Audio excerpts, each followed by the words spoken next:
ಮನೆ ಮುಂದೆ ಕಸ ಹಾಕಬೇಡಿ ಎಂದಿದ್ದಕ್ಕೆ ಮನಸೋ ಇಚ್ಛೆ ಥಳಿಸಿದಂತ ಘಟನೆ ಆನೇಕಲ್ ಸಮೀಪದ ತಮ್ಮನಾಯಕನಹಳ್ಳಿಯಲ್ಲಿ ನಡೆದಿರುವಂತದ್ದು.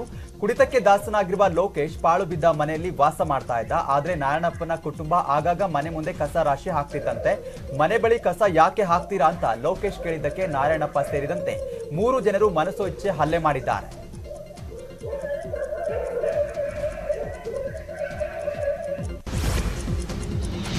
ಬೆಂಗಳೂರಿನಲ್ಲಿ ಟೆಕ್ಕಿಗಳು ಎಮ್ಮೆಗಳ ವಿರುದ್ಧ ದೂರು ನೀಡಿದ್ದಾರೆ. ಹೌದು, ಬೆಳಗ್ಗೆ ಹೊತ್ತಲ್ಲಿ ಆಫೀಸಿಗೆ ಹೋಗುವಾಗ ಎಮ್ಮೆಗಳಿಂದ ಸಮಸ್ಯೆ ಆಗುತ್ತೆ. ಎಮ್ಮೆಗಳಿಂದಲೇ 45 ನಿಮಿಷ ಟ್ರಾಫಿಕ್ ಜಾಮ್ ಆಗುತ್ತೆ. ಎಮ್ಮೆಗಳು ಸರತಿ ಸಾಲಿನಲ್ಲಿ ಮಾರ್ಚ್ ಫಾಸ್ಟ್ ಮಾಡ್ತಾ ರೋಡ್ನಲ್ಲಿ ಹೋಗ್ತವೆ. ಆದ್ರಿಂದ ಕಸವನಹಳ್ಳಿ ರೋಡ್ನಲ್ಲಿ ಪ್ರತಿನಿತ್ಯ ಟ್ರಾಫಿಕ್ ಜಾಮ್ ಆಗುತ್ತೆ ಅಂತ ಪಶುಸಂಗೋಪನಾ ಇಲಾಖೆ, ಟ್ರಾಫಿಕ್ ಪೊಲೀಸ್ ಹಾಗೆ ಬಿಬಿಎಂಪಿಗೆ ಟ್ಯಾಗ್ ಮಾಡಿ ದೂರು ನೀಡಲಾಗಿದೆ.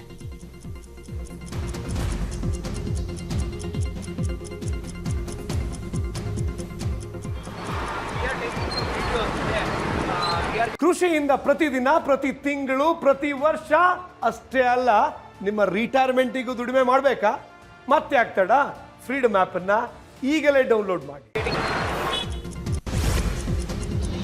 ಸನ್ಮಾನ ಮಾಡೋ ವಿಚಾರಕ್ಕೆ ಜನಪ್ರತಿನಿಧಿಗಳ ನಡುವೆ ಮಾತಿನ ಚಕಮಕಿ ನಡೆದಿರುವಂತಹ ಘಟನೆ ಆನೇಕಲ್ನಲ್ಲಿ ನಡೆದಿದೆ. ಜಿಲ್ಲಾಧಿಕಾರಿಗಳ ನಡೆ ಹಳ್ಳಿ ಕಡೆ ಕಾರ್ಯಕ್ರಮದಲ್ಲಿ ಗ್ರಾಮ ಪಂಚಾಯಿತಿ ಅಧ್ಯಕ್ಷರು ಸನ್ಮಾನ ಕಾರ್ಯಕ್ರಮ ಆಯೋಜಿಸಿದ್ರು. ಆದರೆ ಸನ್ಮಾನದ ವೇಳೆ ಕಾಂಗ್ರೆಸ್ ಬೆಂಬಲಿತ ಸದಸ್ಯರನ್ನ ಕಡೆಗಣನೆ ಮಾಡಲಾಗುತ್ತೆ ಅಂತೆ. ಅದೇ ವಿಚಾರಕ್ಕೆ ಪೊಲೀಸರ ಸಮ್ಮುಖದಲ್ಲೇ ಪಂಚಾಯಿತಿ ಸದಸ್ಯರು ಪರಸ್ಪರ ವಾಗ್ವಾದವನ್ನು ನಡೆಸಿದ್ದಾರೆ.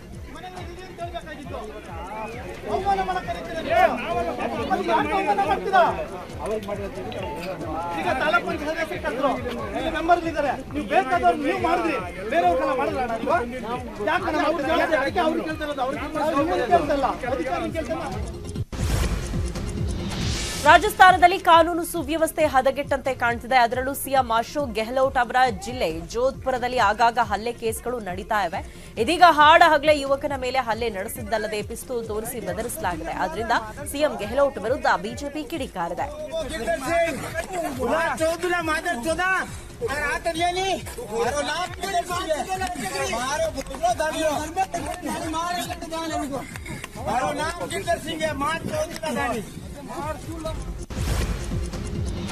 ಕೋಲ್ಕತ್ತಾದಲ್ಲಿ ಐಎಸ್ಎಫ್ ಪ್ರತಿಭಟನಾಕಾರರ ಮೇಲೆ ಪೊಲೀಸರ ಲಾಠಿ ಚಾರ್ಜ್ ಮಾಡಿದ್ದಾರೆ. ಪ್ರತಿಭಟನೆಯಲ್ಲಿ 6ಕ್ಕೂ ಹೆಚ್ಚು ಮಂದಿಗೆ ಗಾಯವಾಗಿದೆ.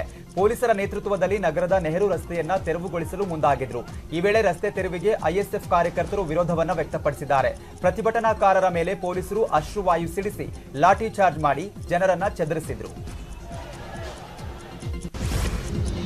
ಕೊಪ್ಪಳ ಜಿಲ್ಲೆಯ ಗಂಗಾವತಿಯಲ್ಲಿ ಹಾಡಹಗಲೇ ಅಂಗಡಿ ಕೀ ತೆಗೆದು ಹಣ ದೋಚಲಾಗಿದೆ. ಶಾದಿ ಮಹಲ್ ಬಳಿಯಲ್ಲಿರುವಂತಹ ಅಕ್ಬರ್ ಎಂಬುವವರು ಅಂಗಡಿ ಬಾಗಿಲು ಹಾಕಿ ನಮಾಜ್ಗೆ ಹೋಗಿದ್ರು. ಅದನ್ನೇ ಬಂಡವಾಳ ಮಾಡಿಕೊಂಡ ಕಳ್ಳ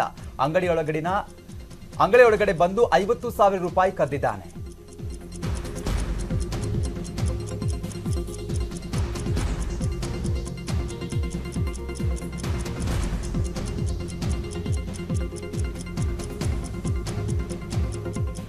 ಬೆಂಗಳೂರಿನಲ್ಲೊಬ್ಬ ವಿಚಿತ್ರ ಸರಗಳ ಇದ್ದಾನೆ. ಜಿಮ್ಮಂಜ ಎಂಬಾತ ಚಿನ್ನದ ಸರ ಕದ್ದು ಪೊಲೀಸ್ ಠಾಣೆ ಬಳಿಯೇ ವಾಸ ಮಾಡ್ತಾ ಇದ್ದ. ಚಿನ್ನ ಕದ್ದವನಿಗೆ ಪೊಲೀಸರ ಭಯ ಕೂಡ ಶುರುವಾಗಿತ್ತು.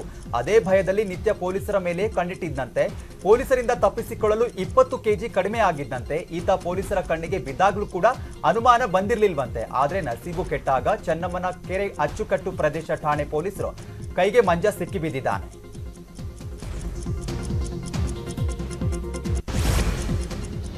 ಬ್ರೈನ್ ವಾಶ್ ಮಾಡಿ ವಿವಾಹಿತ